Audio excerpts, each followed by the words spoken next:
여러분 만나서 반갑습니다. 이 줌을 한다고 해서 제가 앉아서 해야 된다고 앉아서 하겠습니다. 그리고 제가 주어진 시간이 짧기 때문에 말을 좀 빨리 해가지고 제가 하고자 하는 중요한 점을 한 30여 분 말씀드리고 나머지 한 20분은 질의응답으로 마치겠습니다. 저는 서울대학을 졸업하고는 예방과학 전문의사가 되어가지고 월남에 가서 한 2년 예방과학 장교로 근무한 다음 미국에 1969년도에 왔습니다. 그래가지고 지금 거의 54년 미국에서 살고 있으면서 이제 내과 진단 및 치료 방사선과 그리고 제가 이제 암에 관심이 있어가지고 면역학을 공부했고 그 다음에 늦게 이제 새로 생긴 해부학이라는 걸 공부해가지고 주로 암 연구를 한 50여 년간 했습니다. MD 앤더슨이라는 암병원으로 세계 제일 큰 병원에서 32년간 근무한 다음에 그 다음에 이제 거기서 은퇴해가지고 마치 서울대학에서 초청을 해줘가지고 서울대학교 인문학과학기술대학원하고 의과대학에 초청 교수로 있으면서 여기 UCI에도 개원 교수 그러니까 은퇴는 했지만은 강의 또 연구 이런 걸 주로 대학원 학생들하고 하고 있습니다. 제가 한국에 있는 동안에 약 7년간 경희대학교에서 암병원을 만든다 해가지고 7년간 그 암병원이 세워질 때까지 참원을 했습니다.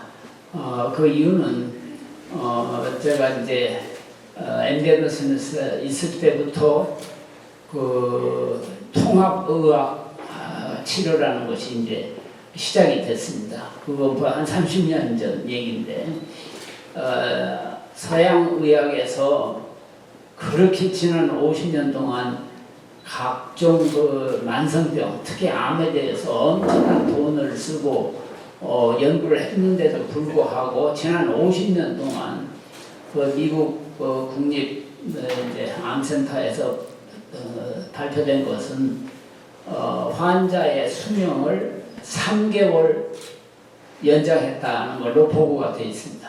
그러니까는 진단을 좀 일찍 해가지고 조금 더 수명을 연장한 것 이외에는 별로 발전된 게 없습니다.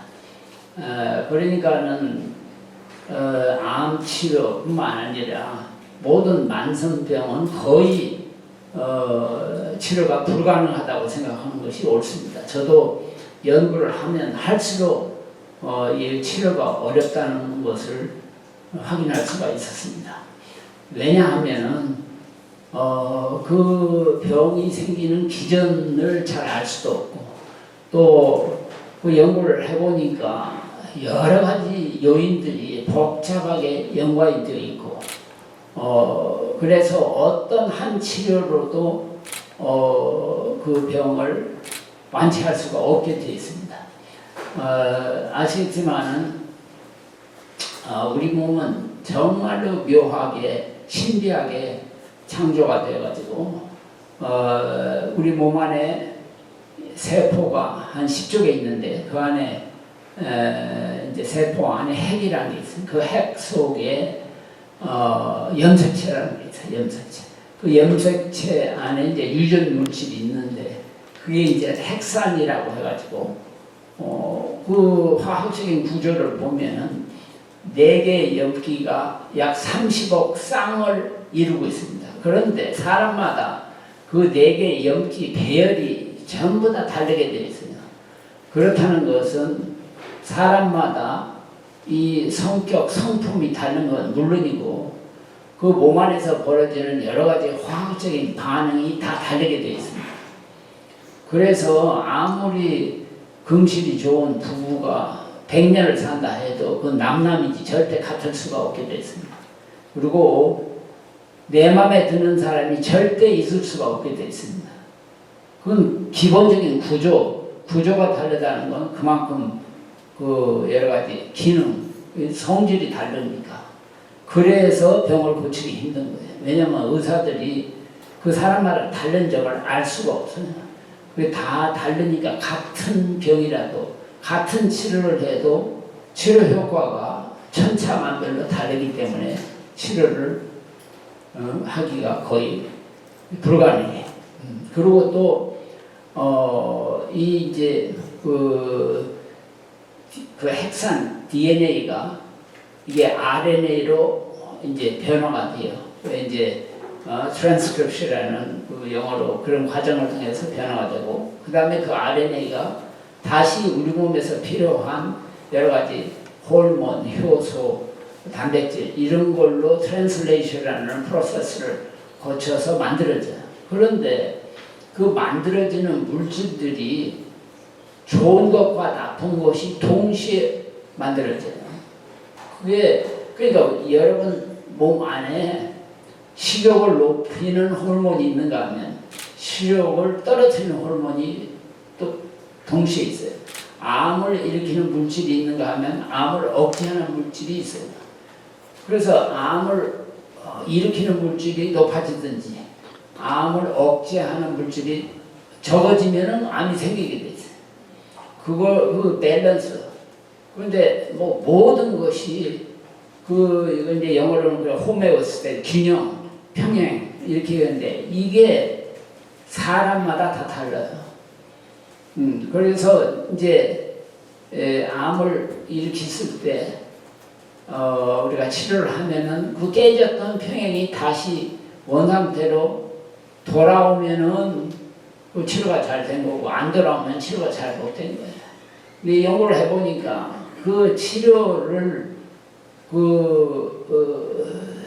유지하는 가장 중요한 것이 육체적인 운동이에요.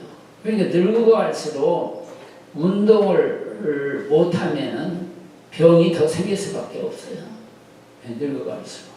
이게 늙어갈수록 그러니까 이제 40부터 우리는 바삭바삭 늙어가요. 모든 기능이 떨어지고, 그러니까 늙어갈수록 자극을 더 많이 받아야 돼. 그러니까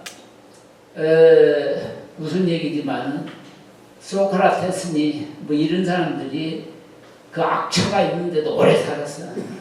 자극을 계속 받으니까. 그건 좋은 현상이에요.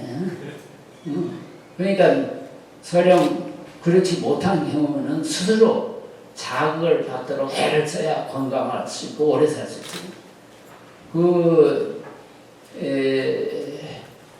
인간 중에 그 성경에 보면 무나셀라라는 그분은 969년까지 살았어요.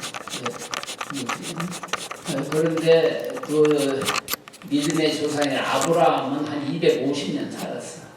그런데 모세는 120년까지 못 살았어. 그런데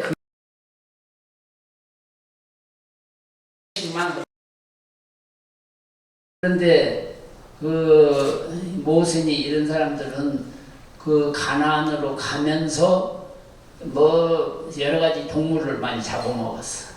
배가 고프니까. 이 동물 식사를 하면서 수명이 팍팍 줄어버렸어요. 그러니까 지금도 그 가장 좋은 식사는 지중해 식사라고 하잖아요. 지중해. 그게 이제 소위 채식을 위주로 하고 생선 위주로 하고 그 과일 그것으로 주로 식사가 건강 식사인 거예요. 그런데 이제 그 평행을 깨는 주 원인이 스트레스예요. 스트레스. 그러니까 자극을 많이 받아야 되지만 지나치게 받으면 몸에 해롭게 돼 있어요. 이 건강을 유지하고 오래 사는 가장 좋은 방법은 이 절제된 생활, 적당한 생활. 그래서 제가 그 한국에서 질문을 많이 받는 것 중에 하나가 바이타민 C가 좋다. 그 주사로 맞아야 되느냐? 얼만큼 먹어야 되느냐?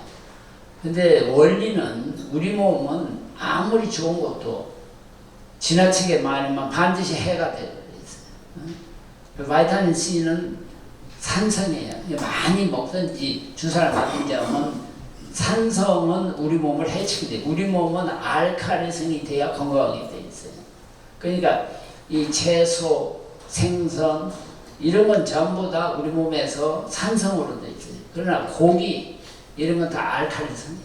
그러니까 고기 중에서 예외는 그런 이제 뭐 흑염소라든지 오리고기, 개고기 이런 것들은 같은 동물성 기준인데 몸에 들어가서 산성으로 변화하거든요. 네, 산성. 술을 많이 먹는다든지 또는 스트레스를 많이 받으면 위에서 산이 왕창 나와. 이 산이 장으로 내려가서 장에는 우리 몸의 장에는 약 200조 개의 균이 있어요. 그 중에 반절은 좋은 균, 반절은 나쁜 균이 서로 평행을 이루고 있어요. 그 장들이 이 술을 많이 먹으면 좋은 균이 죽인다고. 또 스트레스가 많아서 위산이 잔뜩 생겨가지고 위를 헐기도 하지만 그게 내려가서 좋은 균을 죽여요. 이 장이 옛날부터 제2의 뇌다고 했어요. 뇌에서 필요한 여러 가지 그 신경 전달 물질, 특히 세로토닌 이런 건 완전히 장에서 만들어내. 장에서 만들어내지만은 사용은 뇌에서 사용돼요. 그렇게 묘하게 돼서 그럽니다.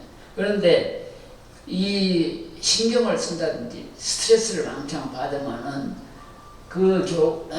우리 부교감 신경이라는 게 있어요. 이게 우리 몸에 자율신경 중에 또 정반대 교감 신경이 있는가 하면 부교감 신경이 있어요.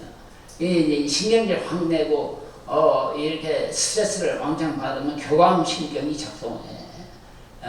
그래가지고 그 코티졸이라는 것이 분비가 많이 돼. 젊은 사람들이 필요하다고 할 때는 그 피검사를 해서 코티졸을 측정해야 돼. 코티졸이 너무 많은지 일반 의사들이 그런 이 생각을 잘 못하는데 그게 부신에서 이제 그 콩팥 위에 조그마한 호르몬 기관인데 부신에서 코티졸이라는 게 분비가 돼.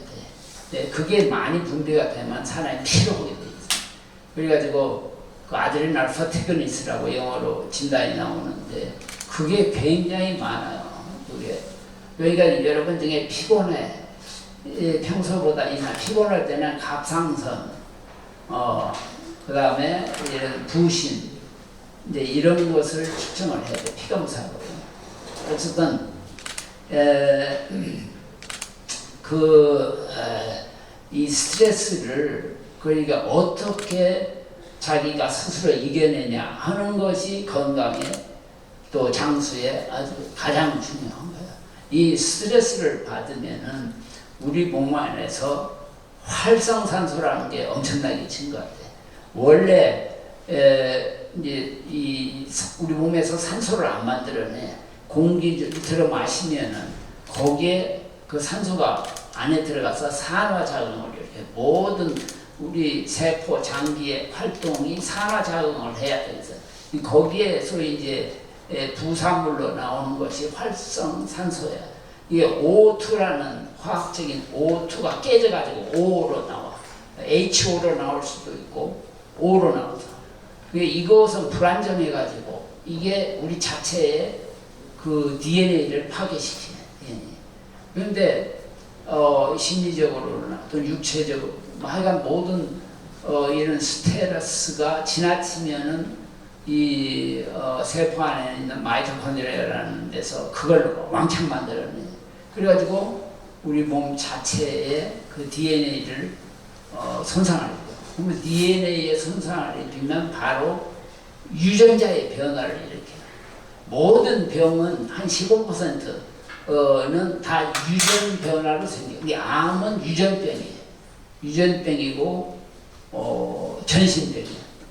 옛날에는 눈에 보이는 것만 생각해가지고 덩어리가 폐에 보인다 그러면은 조그마한 저 촉이다 잘라내면 되겠다 이렇게 해가지고 수술을 했어요. 그렇게 하면 수술하면 100% 나서야 되는데 6개월 있다고 여기저기 다 퍼져 있어. 그래서 조사해 보니까 우리가 눈에 보이는 덩어리가 있어도 1cm 안에 암세포가 약 1조 개 있어요. 1조 개. 그것이 가만히 있는 게 아니고 움직여가지고 임파선을 타고 돌아. 임파선은 혈관하고 연관되어 있어. 이게 이제 몸에 돌아다녀. 그래가지고 유방하면 유방이 자기 집이야. 그러니까 돌아다니면서 계속 유방에 와서 잠을 자는 거야. 근데 유방을 때려부시면은 집을 잃어버리니까 자기 집을 뇌나 뼈 뭐 이런 간에다 집을 치고 그걸 이제 알게 돼가지고는 지금은 그 나쁜 암들은 그 나쁜 암을 어떻게 아냐 하면은 옛날에는 그냥 저 바늘로 찔러가지고 조직 검사 해가지고 이게 선정암이다 아니다 뭐 이렇게 정도만 했는데 지금은 그게 아니고 반드시 떼어내서 유전자 검사를 해요. 이 유전자 중에도 이제 나쁜 것이 있고 좋은 것이 있고 이제 그런 것을 판정해가지고 또 여러 가지 이제 유방 같은 거 호르몬 이제 또 유전자 이런 걸 다 분석을 해가지고 나쁜 암이면은 처음부터 수술을 하는 게 아니고 전신 치료인 항암 치료나 무슨 면역 치료 이런 걸 해가지고 돌아다니는 세포를 죽이든지 약화시켜가지고 한 3개월 있다가 그 다음에 남아있는 덩어리만 끄집어내. 그래서 계속 집을 만들어 놔야 돌아다니는 세포가 집을 거자에서 쳐서 재발을 해도 금방 찾아내기 쉽게 다른 데로 집을 못 치게. 그게 요새 이제 치료 방법이야. 이제 이런 것이 잘 알려지고 이 암을 정보하는 사람들이 다 배우고 그랬는데도 한국에서는 아직도 그렇게 못해요. 왜냐하면 한국 사람들은 수술을 좋아해. 한국 사람들은 덩어리가 내 몸에 있다, 특히 암이 있다 그러면 잠을 못 잔대. 그래가지고 이건 이제 나쁜 암이니까 우선 항암 치료 먼저 한 다음에 조사를 해서 떼어내겠습니다. 그럼 예 하고 다른 병원으로 가요. 다른 병원에서 똑같이 하면 또 다른 병원 가. 그래가지고 자기 수술을 하는 사람을 결국 찾아내. 근데 이제 요새 한국은 그 박리담회를 해야만 겨우 먹고 사는 의사들이 많아요. 그러니까 의사를 잘못 걸리면 무조건 수술을 해버린다고. 그래서 세계에서 가장 불필요한 수술을 많이 하는 나라가 한국에 지금 현재. 그리고 역시 불필요한 치료, 약을 가장 많이 쓰는 나라도 한국이에요. 이거 어떻게 보면은 병을 고치는 게 아니고 약 주고 병을 만드는 사람이 꽤 많아요. 그래서 돌팔이 의사를 만들어내면 안 돼, 한국은. 근데 지금 계속 의사를 많이 만들어내자고 정부에서 그러는 건 이런 실정을 알고도 그러는지 참 답답한 일이에요. 제가 여기 오기 전에 신문 방송에서 인터뷰도 해가지고 굉장히 이런 걸 실질적으로 이렇게 알리기 위해서 얘기를 많이 했는데 정작 신문이나 방송 이런 데서 나올 때는 그걸 다 잘라버렸죠. 하나도 안 나왔어요. 참 답답한 얘기예요. 그리고 요새 젊은 엄마 아빠들이 똑똑한 자기 아들 딸을 전부 다 의과대학을 보내려고 그래. 그런데 정말 답답한 것은 그게 나라 망치는 일이에요. 중국은 벌써 중국 애들은 우수하면 전부 다 공과대학 보내요. 절대 의과대학 안 보내. 중간 정도 하는 애들이 의과대학 가요. 미국뿐만 아니라 한국에서도 이 프로페셔널 중에 자살을 제일로 많이 하는 사람, 또 이혼을 제일로 많이 하는 사람들이 의사들이에요. 그 왜 그런지 생각해 보세요. 그만큼 여러 가지 문제가 많기 때문에 그런 거예요. 그런 데를 자기 귀한 우수한 아들, 딸들을 보낸다는 건 그건 정말 어리석은 일이에요. 근데 지금 그게 현실이에요. 잠깐 그 스트레스를 통해서 생기는 활성산소를 줄이려면은 O가 나오니까 O를 중화시켜놓으면 H2 수소를 갖다 붙이면 H2O가 되고 물이 나오거든요. 그래서 이 수소가 많은 음식이 뭔가 보니까 이게 전부 다 베리, 각종 뭐 블랙베리, 또 스트로베리, 블루베리 이 베리에서 나오는 거예요.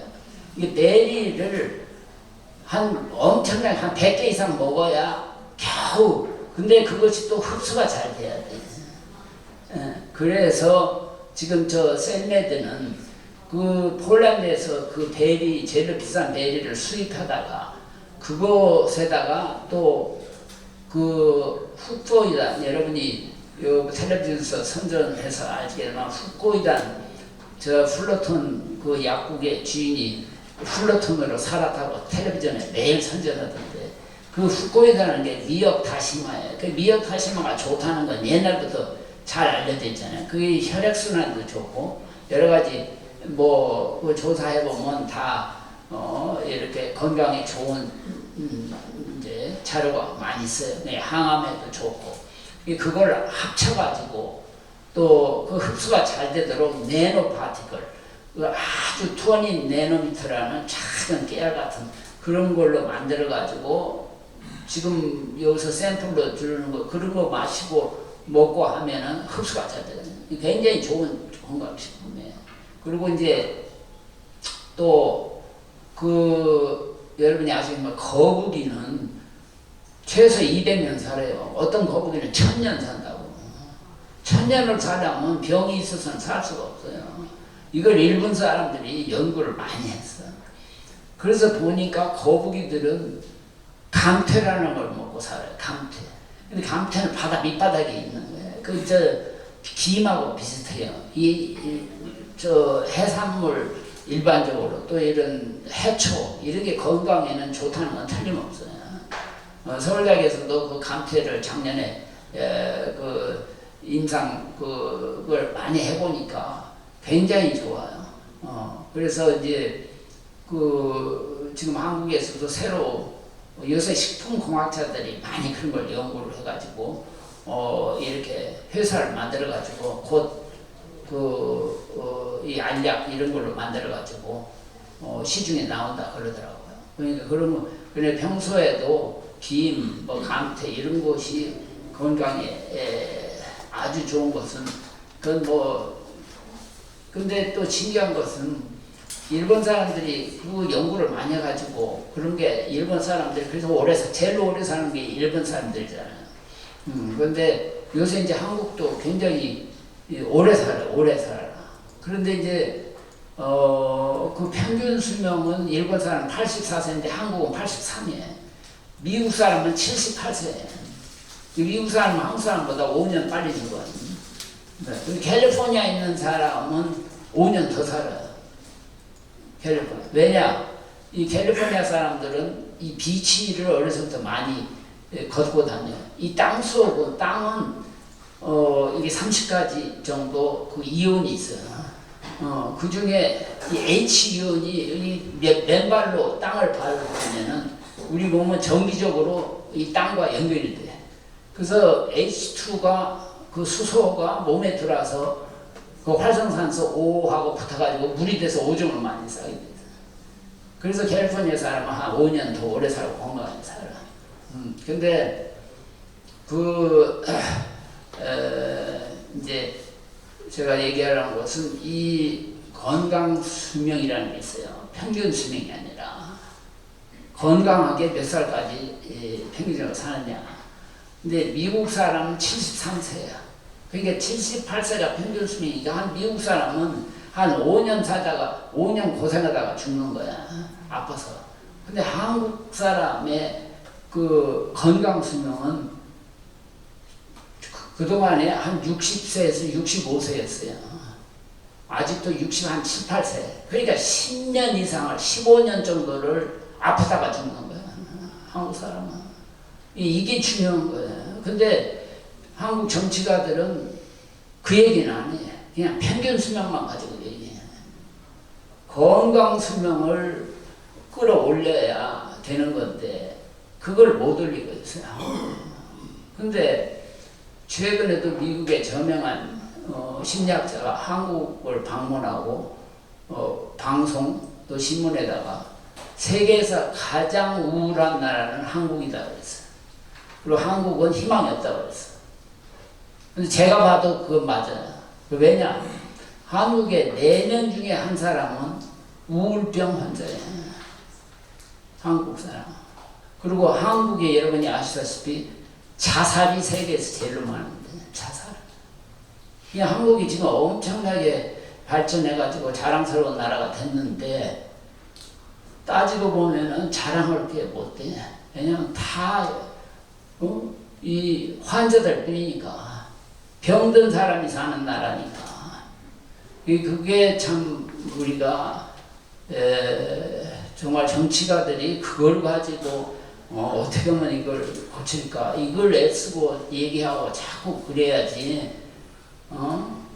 다른 거 맨날 가지고 해봐야 우리 후세들, 한국 요새 뭐 애들을 안 낳아가지고 나라가 없어지니 어쩌니 이런 것도 걱정이지만은 우선 현재 이 건강한 사회를 만들도록 서로가 노력을 해야 되는데, 이 건강치 못하면은 정신도 올바르지 않아요.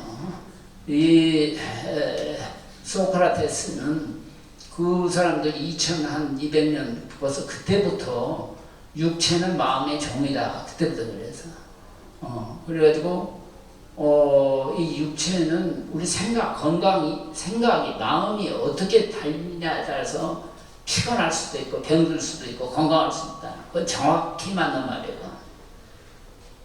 그러니까 건강하기 위해서 또 행복하기 위해서는 우선 여러분의 생각을 올바르게 해야 돼요. 긍정적인 생각을 해야 돼요. 부정적인 생각을 안 할 수도 없지만은 자꾸 평소에 습관을 긍정적으로 해야만이 건강할 수 있고 올바른 생각을 할 수가 있어요.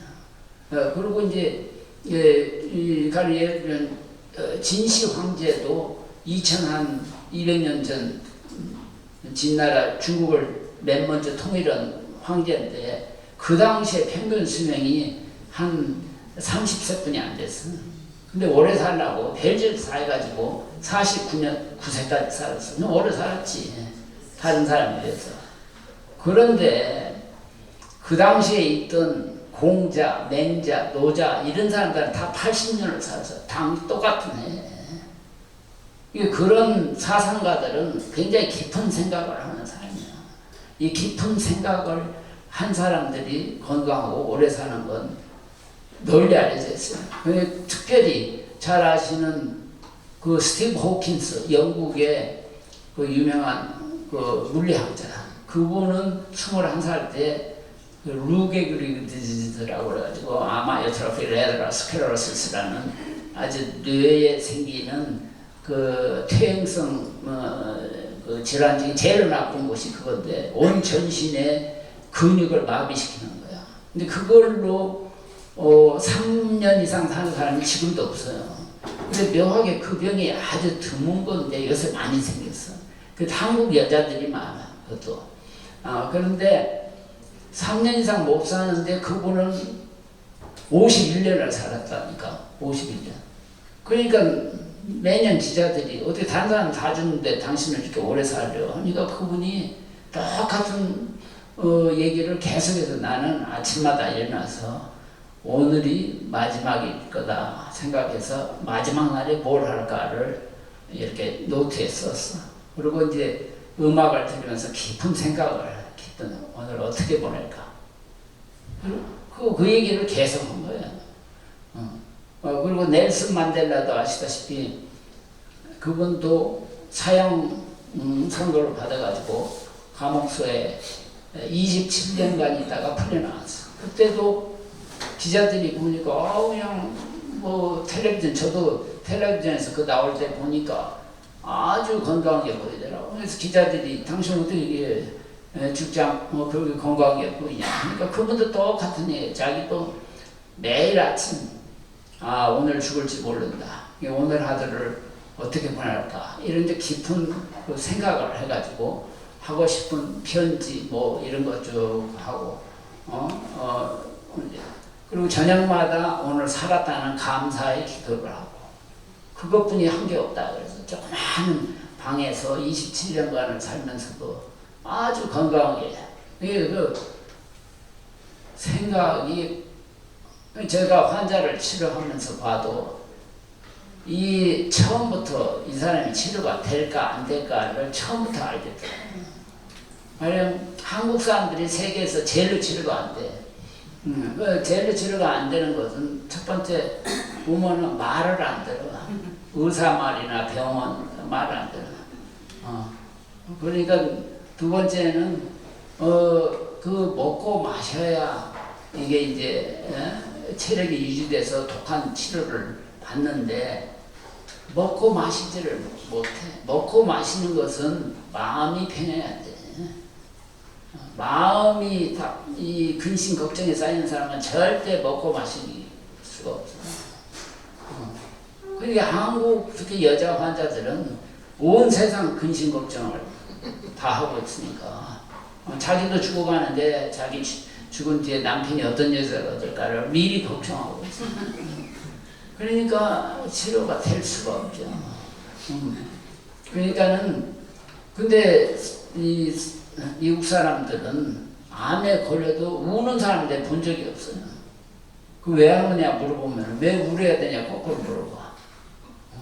그래야 암을 마치 감기 또 당뇨 고혈압처럼 생각해. 만성병이니까 치료하면 좀 괜찮고 치료하면 나빠지고. 그러니까 왜 울고 땅을 치야 되냐. 이게 정확하게 맞는 말이에요. 그러니까 생각을 우선 고쳐야 돼. 생각을. 그리고 이제 우리가 늘 제한된 삶을 살으니까 항상 어떻게 살아야 되는가, 또 나아가서는 어떻게 죽여야 되는가, 이걸 늘 생각해야 돼. 그러니까는 그 생각이 많은 사람들은 이게 쓸데없는 생각을 많이 하면 그건 아주 몸에 스트레스를 주지. 그러나 이제 그러니까 어떻게 다른 사람을 위해서 내가 뭘 할까, 이런 좋은 생각을 하면 몸에서 활력소가 생기는 거야. 그러니까 이제 우리가 잘 알지만 우리 몸에서 기운을 내게 하는 엔돌핀 같은 호르몬이 있지만 요새는 그 다이돌핀이라는 게 엔돌핀보다 약 4,000배 더 강한 이런 호르몬이 그런 특수한 사람에게서 나와가지고 그게 초인간적인 우리 몸에 정말 기적적으로 이렇게 있을 수 있다. 그리고 제가 이제 만난 그 기적을 만드는 사람들, 이 암 환자 중에 한 5년, 10년 되면 다 돈 떨어져 지쳐가지고 치료를 거부하는 환자가 많이 생겨요. 이런 사람들이 죽으려고 다 집 정리하고 다 팔고 이제 기다리는데 안 죽는 거야. 그대로. 그 전까지는 막 여기저기 퍼지고 해가지고 금방 죽을 줄 모르더니 어느 순간 자기를 포기한 다음부터는 암이 그대로 있는 거야. 이게 아까도 제가 말씀드렸지만 이렇게 깨어진 그 평행이 제자리로 돌아온 거야.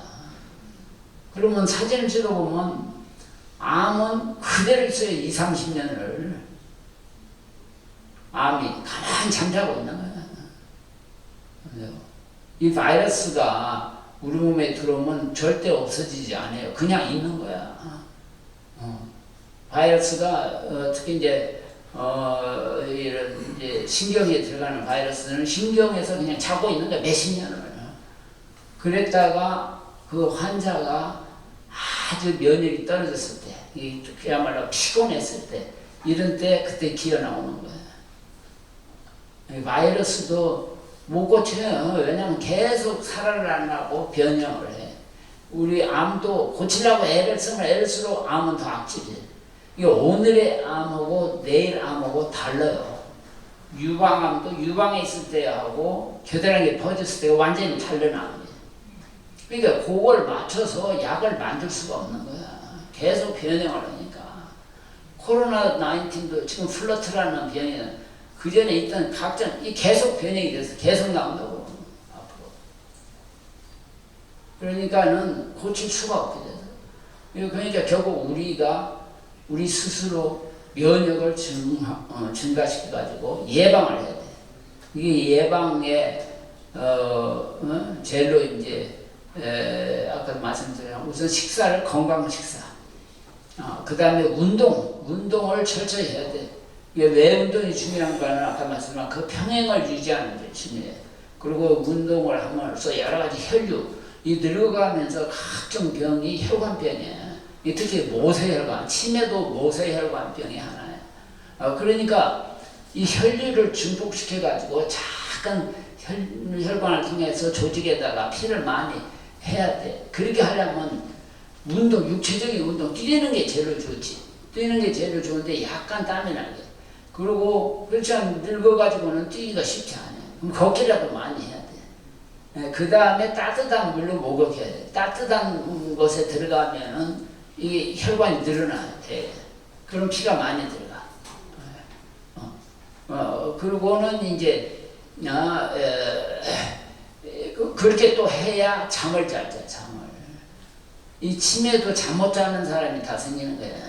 그 찌꺼기, 뇌에 생긴 찌꺼기가 이렇게 세포 사이에서 빠져나가야 되는데 이게 잠을 못 자고 깨있으면 세포가 커져가지고 세포 사이 그 스페이스가 좁아져가지고 이게 빠져나오지 못하는 거예요. 그러니까 잠을 최소한 7시간 오래 자는 것이 중요한 게 아니에요. 깊이 자야 돼, 깊이.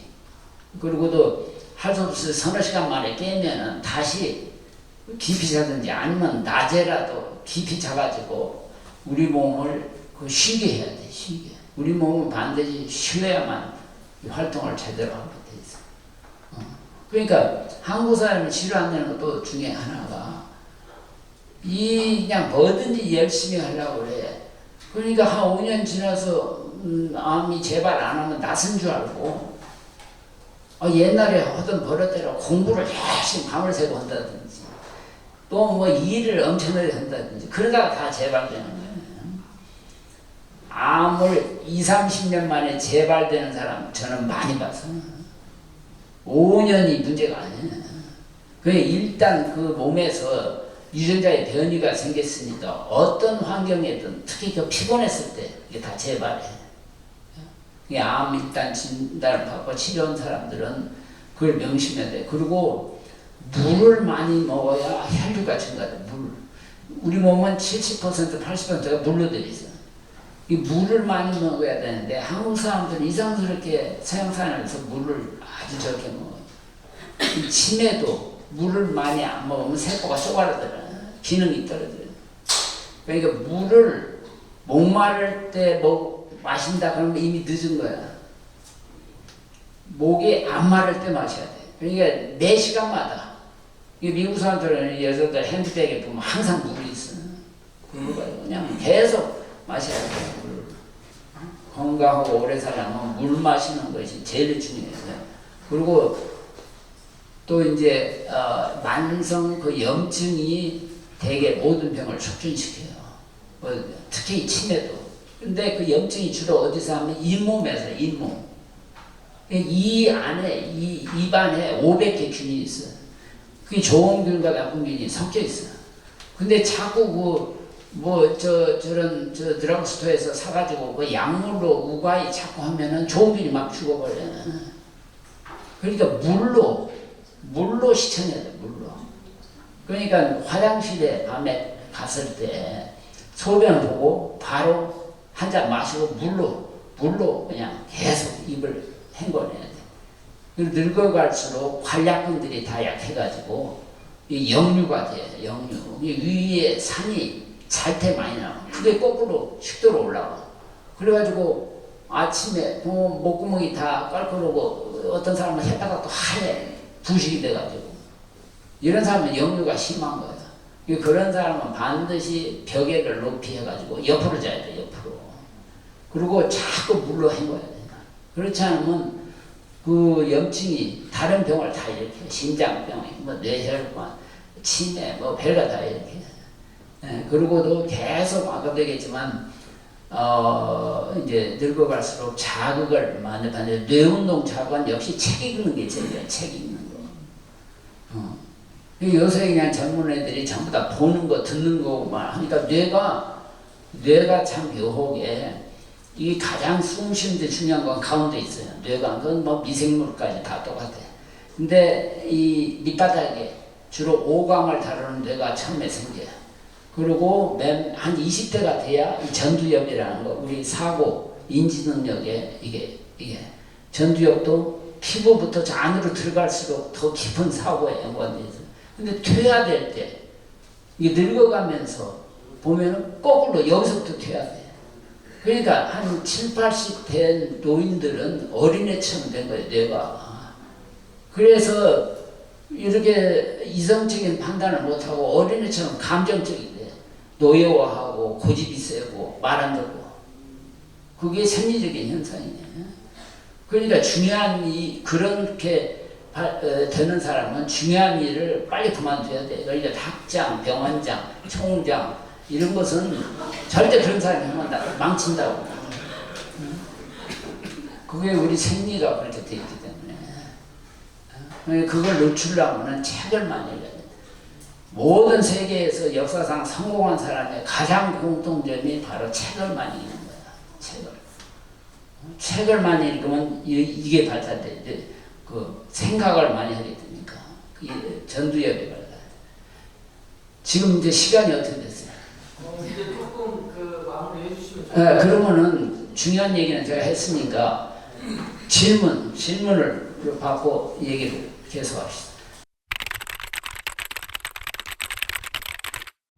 주위의 젊은 사람들이 좌골신경통으로 고생하는 사람들이 너무 많아요.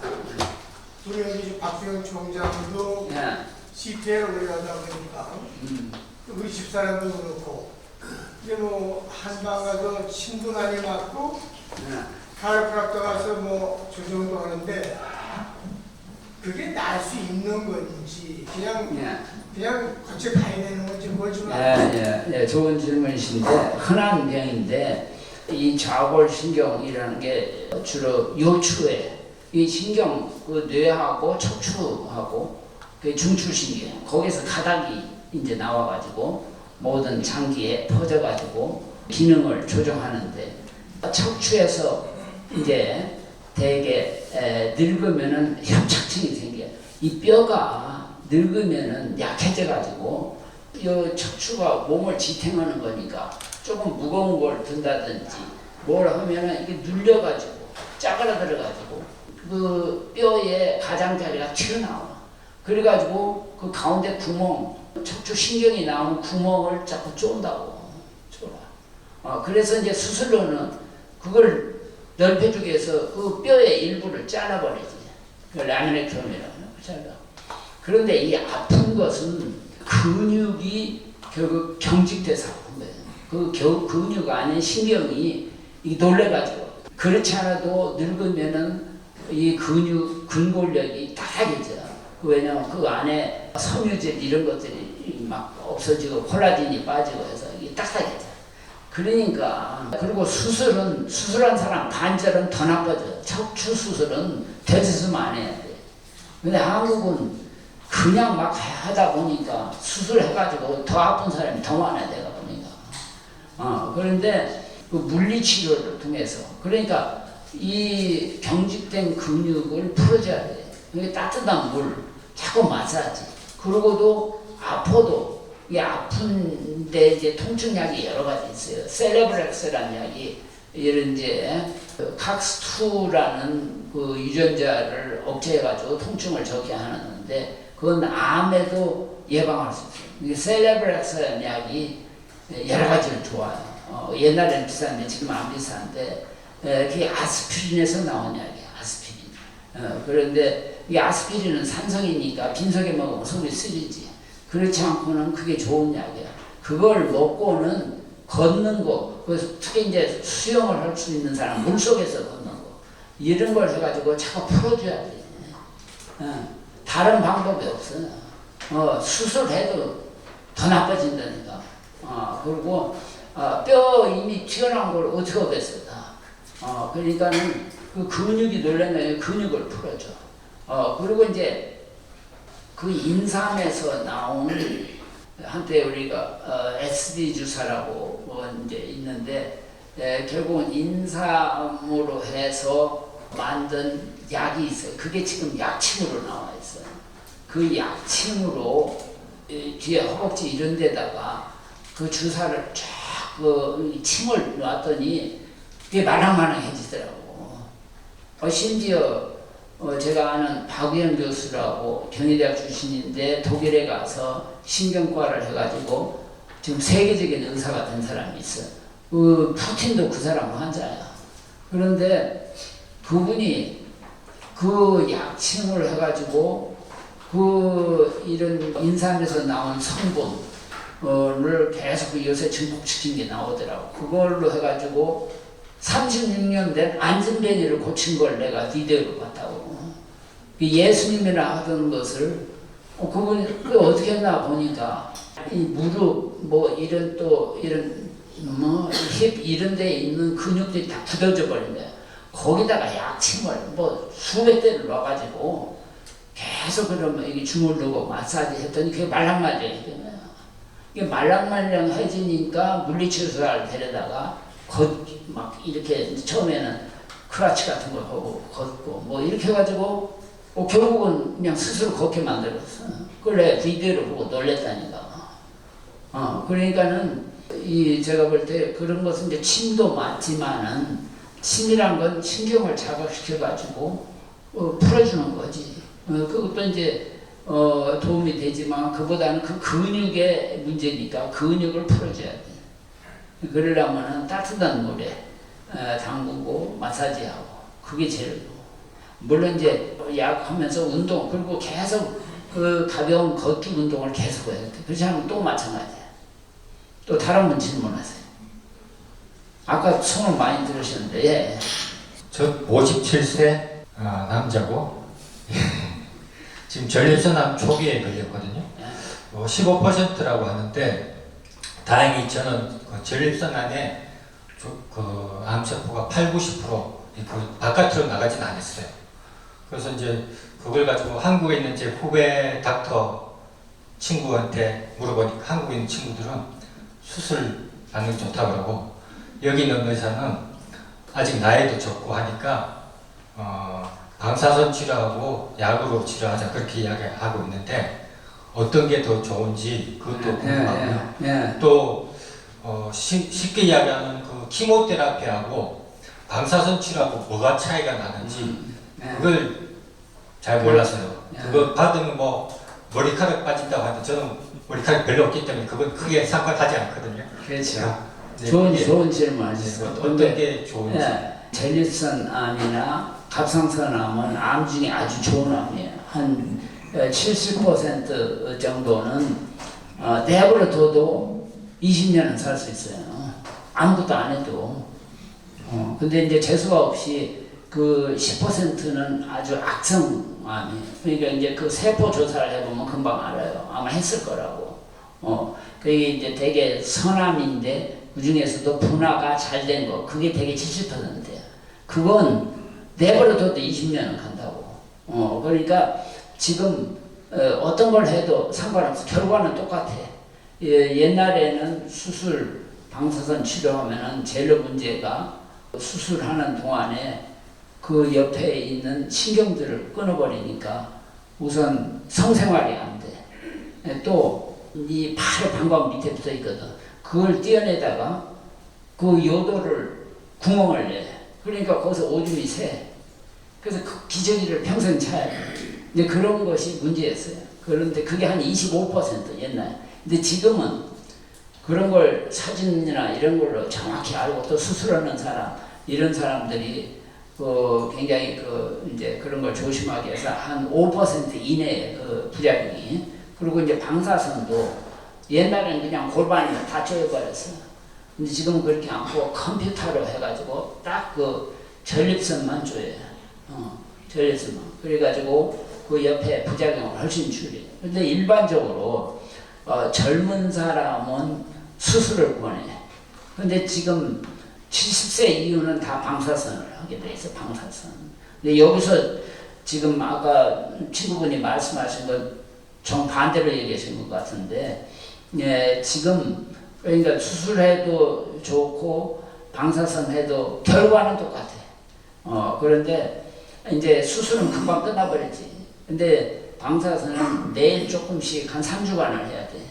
이제 그런 불편이 있다는 거지 결과는 똑같아. 근데 아니 그 결과가 똑같다는 거는 결과는 제발 살아 있다는 건지 아니 다 드러내고 방사선 다 쪼여도 한 30%는 5년 만에 재발해. 30%. 그런데 그것을 미리 예측할 수 있는 방법이 없어.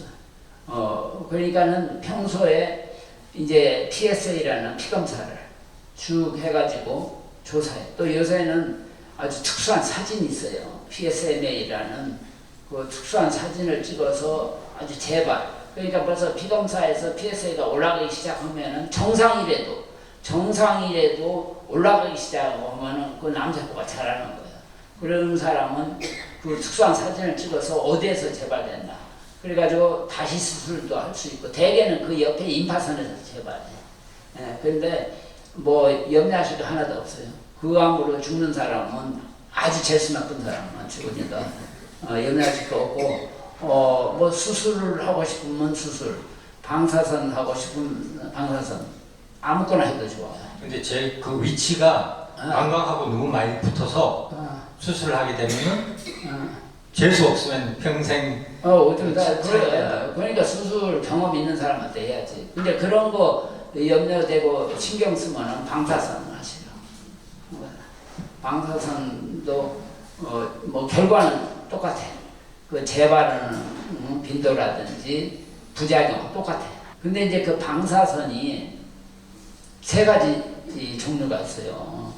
5만 볼짜리가 미국에서는 5만 볼짜리가 있고, 옛날에는 2만 볼인데 지금 2만 볼짜리, 5만 볼짜리, 10만 볼짜리, 25만 볼짜리가 있어.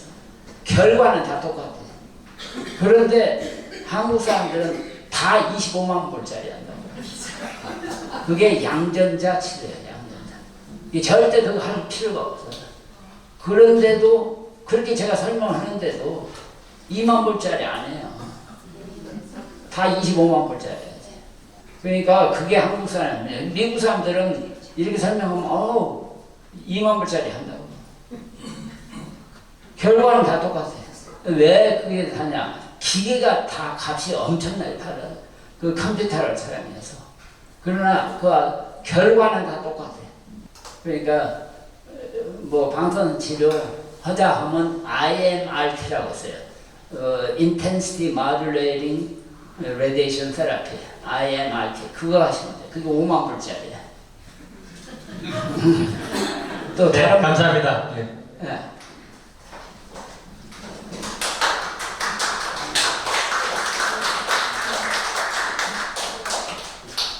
시간이 됐어요? 시간 끝났습니다. 아유, 야, 감사합니다.